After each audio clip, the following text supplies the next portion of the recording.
नमस्कार, स्वागत है आपका रिपब्लिक भारत के डिजिटल प्लेटफॉर्म पर। मैं हूं आपके साथ अंजलि राजावत। बात करते हैं मिडिल ईस्ट की, क्योंकि मिडिल ईस्ट में टेंशन ऑल टाइम हाई है। इजराइल ने हिजबुल्लाह चीफ हसन नसरल्लाह को मौत के घाट उतार दिया है। शुक्रवार देर शाम लेबनान की राजधानी बेरूत में स्थित हिजबुल्लाह के मुख्यालय पर हवाई हमला किया गया था।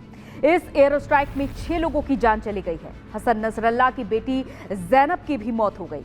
हिजबुल्लाह चीफ के मारे जाने के बाद ईरान के सुप्रीम लीडर अली खामनेई को सुरक्षित स्थान पर रखा गया, तो वहीं इजराइल भी अलर्ट मोड पर है। लेकिन अब हम आपको बताते हैं कि आखिर कौन था नसरल्लाह, जिसकी मौत के बाद कहीं खुशी है कहीं गम। गरीब किसान परिवार में नसरल्लाह का जन्म हुआ था। 31 अगस्त 1960 को बेरूत के उत्तरी बुर्ज हम्मूद उपनगर में नसरल्लाह का जन्म एक गरीब किसान परिवार में हुआ था। उसके 8 भाई बहन थे।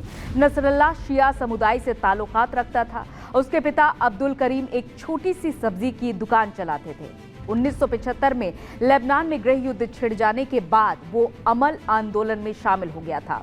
जब गृह युद्ध उग्र हुआ तो नसरल्लाह का परिवार अपने पैतृक गांव बजौरी ही चला गया। यहां पर नसरल्लाह को कुछ लोगों ने आगे पढ़ने की सलाह दी।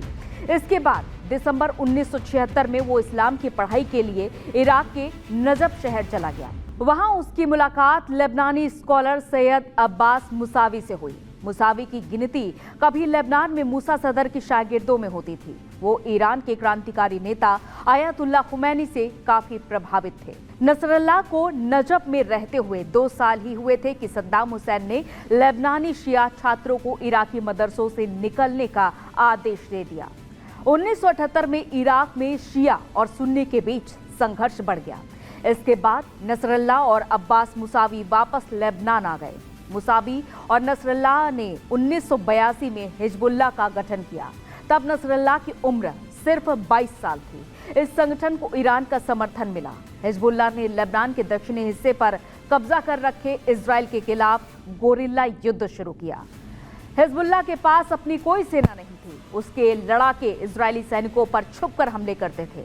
सैन्य अड्डों पर हमला करने के अलावा हिजबुल्लाह ने फिदायीन हमले भी शुरू कर दिए। लगातार हमलों की वजह से इजरायली सेना 1985 तक साउथ लेबनान के ज्यादातर हिस्से से पीछे हट गई।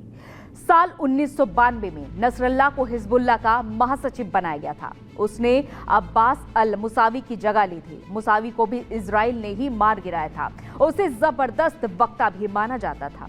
अपना ठिकाना बदलते रहता था हसन नसरल्लाह को कड़ी सुरक्षा में रखा जाता था। दशकों से नसरल्लाह अपने भाषणों को खुफिया स्थान से जाकर प्रसारित करता था। वो न सिर्फ लेबनान में बल्कि पश्चिम एशिया के सबसे प्रभावशाली लोगों में से एक था। तो होप करते हैं ये खबर आपको महत्वपूर्ण लगी होगी, और इस तरह की तमाम महत्वपूर्ण जानकारी के लिए, तमाम बड़ी खबरों के लिए बने रहिए रिपब्लिक भारत के डिजिटल प्लेटफॉर्म पर। नमस्कार।